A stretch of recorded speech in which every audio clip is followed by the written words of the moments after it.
Hey folks, welcome back to my channel. This is Carlos, and you are at the Smart Websites YouTube channel.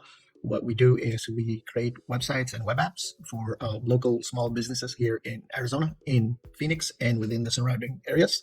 You guys can reach us via smartwebsites.info. This is our website, and like I mentioned, we create websites and web apps. A few weeks ago, I started to venture in learning. I've been already working on learning on AI for my work, but I stumbled upon this new AI tool, which is called Lovable.dev. Basically, you enter the description that you want, and then it creates the website or the web app for you. I just want to make it clear. I also mentioned it on my last video. Lovable doesn't create the complete website for you right off the bat. It comes out with a prototype that you can start do some changes until you get it perfected. So why are we here today? So I want to share to you guys my 12 lessons learned from my first Lovable build. First, second, third. I have already had a couple, more than 3 now. So I just want to share to you guys what I've experienced. So first, let's talk about security, because I want to make sure we cover security first before we even talk about prompts. So if Lovable ever asks you guys to give your API key, probably your Stripe API key or your OpenAI API key, don't just give it to Lovable. So what you have to do is you have to tell Lovable you're not passing keys directly. And then when Lovable asks for your Stripe API key, just something like don't hard code the key.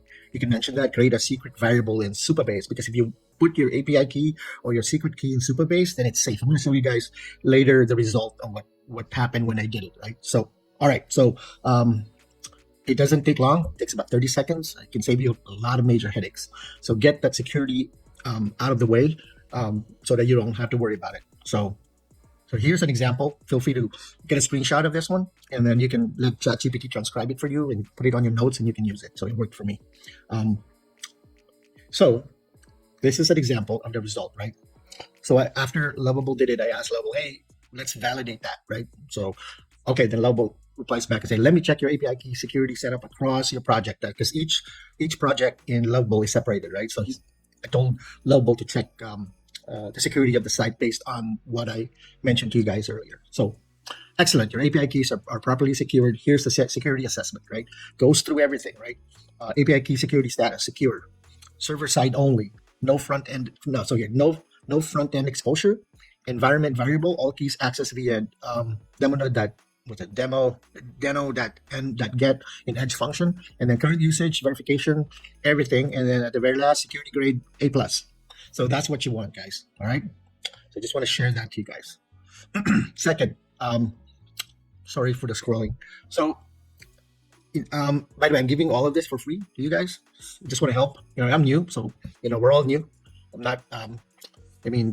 So it's a learning curve. That's what I meant.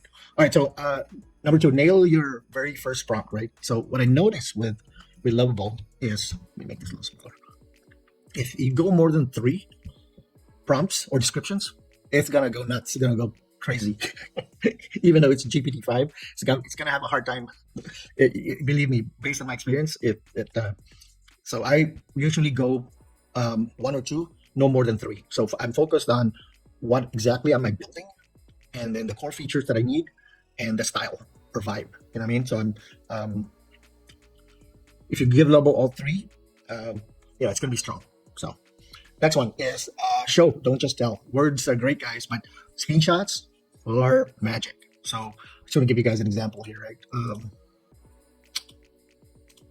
Here. So sorry, this is my site that I'm building. I already have it completed. Still adding stuff, but it's already in production. That's what I meant.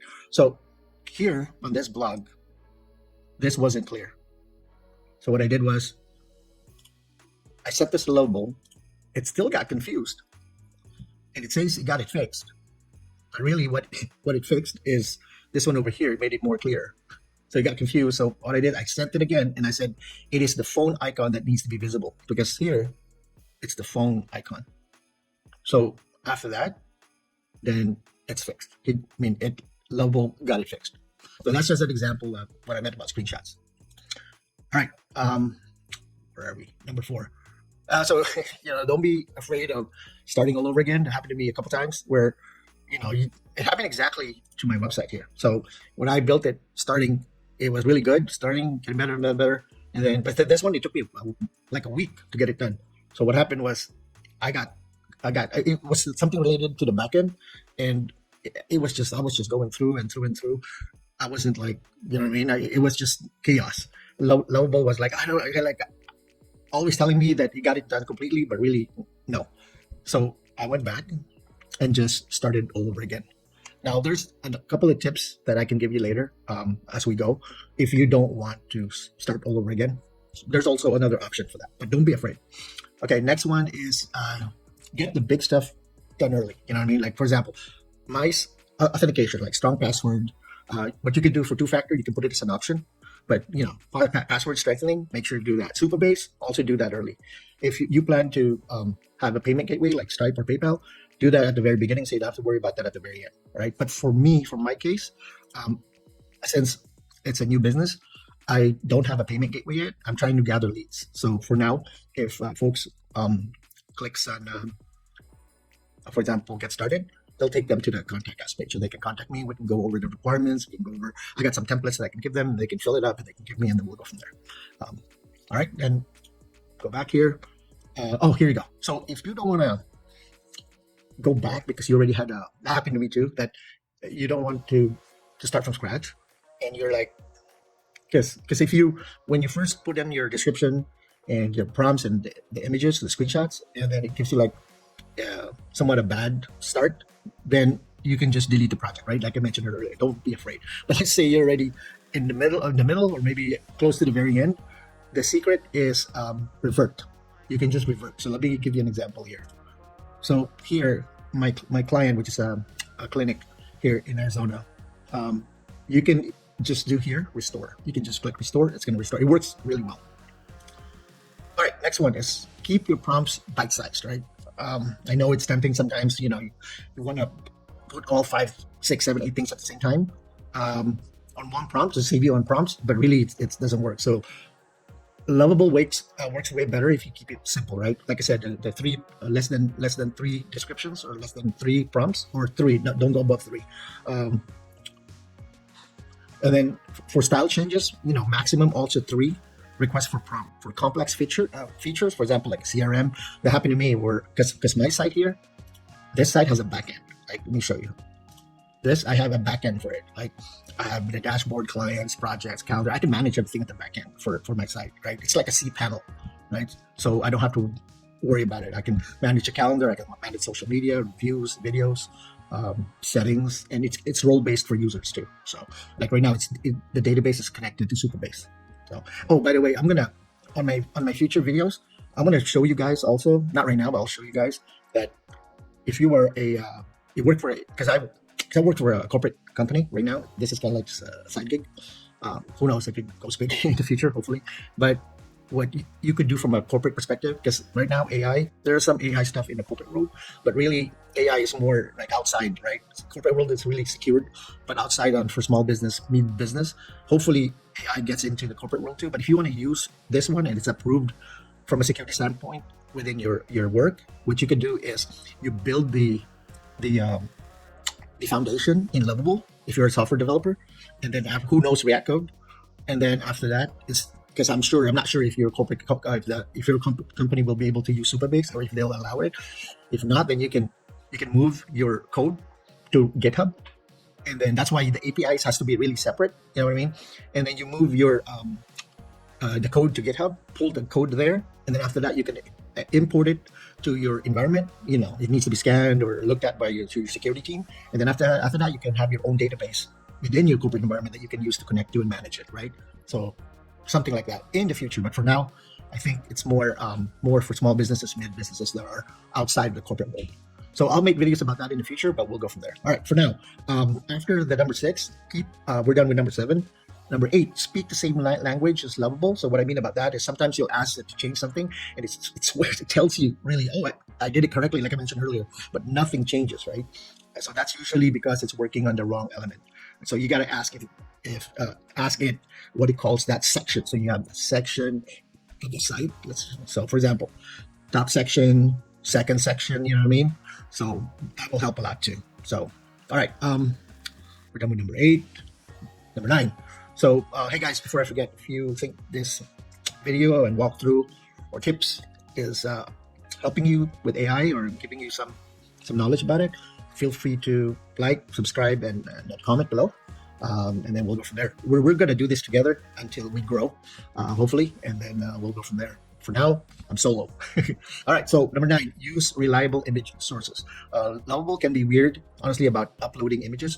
If you can grab the URL. It can, that's a good thing. It can detect the URL, so that's good. But you need to specify, right? It happened to me also when I said, hey, you could, what do you call this? Analyze this image and then make something for this hero section. What he did, he copied exactly the image. So you don't want to do that because you don't want to get any copyright strikes, right? Or get in trouble. So you got to make sure that to mention also analyze this image, but don't copy it. Create one, right? Something like that. Or if you have a stock image that you purchased, if you're a member of a stock image library, you can use that too. All right, optimize for mobile early. In most other builders, mobile optimization can eat up days. With Lovable, it's simple, right? Makes my site look, just put this in, make my site look great on mobile or smartphone, and then fix the navigation, adjust spacing, and make buttons touch friendly. It'll do it. I got a little bit of a tip here. If you're not only that, but you got to include too, if your desktop or tablet version already looks good, either way, vice versa, make sure to add something like don't change your desktop or tablet view and just focus on the mobile. I'll give you an example, right? So here, I said, make my site look great on mobile, fix the navigation, adjust the spacing, and make buttons touch-friendly. I said, don't change the desktop and tablet view. That's what I said, right? All right, so it did it, right? So as you can see here, this is another template that I use for local electricians. So I said, that's my prompt, right? And then, because this one is touching, right? The screen, because I don't want that. So what I did was, I did this. Amazing, right? It didn't touch the desktop and the tablet view. All right, I learned this the hard way, guys. It took me several times, but like I said, it's the builder, Lovable, or any other company who offers this. It's fast. What developers do in 6 months, you can do in days. I think that's the beauty about it, right? I'm gonna say it again. What developers do in 6 to 12 months, or even more, you can do it in days and weeks. So that's the best thing about it.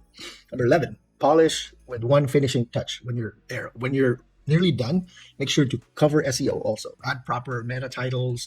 It does it, but you got to make sure that it's done and validate it too. The description, the relevance of the keywords for SEO, make sure all the content, make sure they're all relevant too. Your fave icon, don't forget about that. You update the graph. Sorry about that. You update the graph image or link previews, sitemap. Make sure you got that sitemap for SEO. Do it once, tweak if needed, and you're ready to launch. Number 12, the last one. I know you gotta go, guys, but let's finish it. Number 12, turn off the Lovable tag. That's kind of like my final step. So what happens before you go production? Once you go hit production, you don't do it, you'll have your customers will be able to see here, edit by Lovable. So you don't want that, right? I'll show you how to control that. I tapped here. My website also has chat. See this, guys? I'll put a reCAPTCHA there too for the chat so that it doesn't eat up my OpenAI. All right, so what you do is you go to here and you go to settings and you scroll down here. It's got hide Lovable badge. You just make sure it's grayed out. Okay. All right. I think that's it. I hope this helps. I hope this helped you guys when you start testing Lovable or any other similar AI tools out there that does the same thing. I'll have more videos about it, like I mentioned earlier. So if you enjoyed this video and it gave you good tips about how Lovable and how AI works, then I highly would like to request you guys to like, subscribe, and comment. It helps a lot. All right. Thank you, guys. And until next time, have a good night, good evening, good morning to wherever you are.